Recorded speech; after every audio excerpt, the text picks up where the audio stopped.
voudrais rappeler ce matin à la face du Gabon et de chacun d'entre vous que le Gabon est un pays de destinée. Nous courons après une vision que nous avons eue au début des années 80. Le Seigneur nous a clairement dit qu'il va faire du Gabon le centre spirituel de l'Afrique.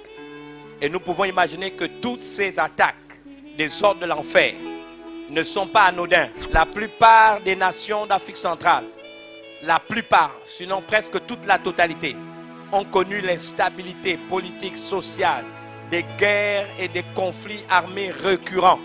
Le Gabon est la seule nation dans cette sous-région qui reste encore un refuge, un havre de paix. Et il y a bien des hommes, des femmes inspirés par le diable qui veulent aussi voir le Gabon, n'est-ce pas, sombrer dans la désolation.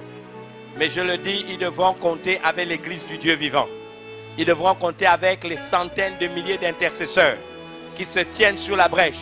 Même des gens que nous ne connaissons pas, qui n'ont rien pour attirer les regards, mais qui fléchissent leurs genoux en faveur de cette nation pour que cette prophétie s'accomplisse. Je fais partie de ceux qui pensent que Dieu n'est pas un homme pour mentir, ni le fils d'un homme pour se repentir, mais ce qu'il dit, il le fait exactement comme il l'a dit. Je décrète et je déclare ce matin qu'au sujet du Gabon, malgré tout ce que vous pouvez voir, le Dieu auquel je crois, le Dieu de l'Alliance, le Dieu et Père de notre Seigneur Jésus-Christ, c'est lui qui anéantit les signes des prophètes de mensonges.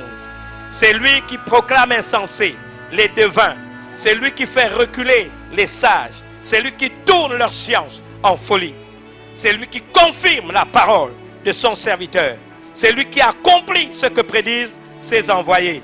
Je dis, le Gabon vivra sa destinée.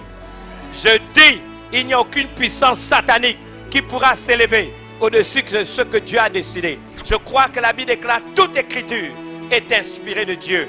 Je lève ma main devant le Dieu et Père de mon Seigneur Jésus-Christ, que tous ceux qui incitent au désordre, tous ceux qui se laissent manipuler, n'est-ce pas, et qui œuvrent à l'envoûtement collectif de la nation, en envoyant des informations à flux tendu de manière récurrente, par la manipulation et toutes ces choses qui n'honorent pas non seulement la nation parce qu'elle a avili le pays, vous y répondrez devant Dieu. Peu importe vos rangs, grades et qualités, peu importe les groupes auxquels vous appartenez, peu importe qui vous croyez être, parce que ce pays, Dieu est un peuple nombreux.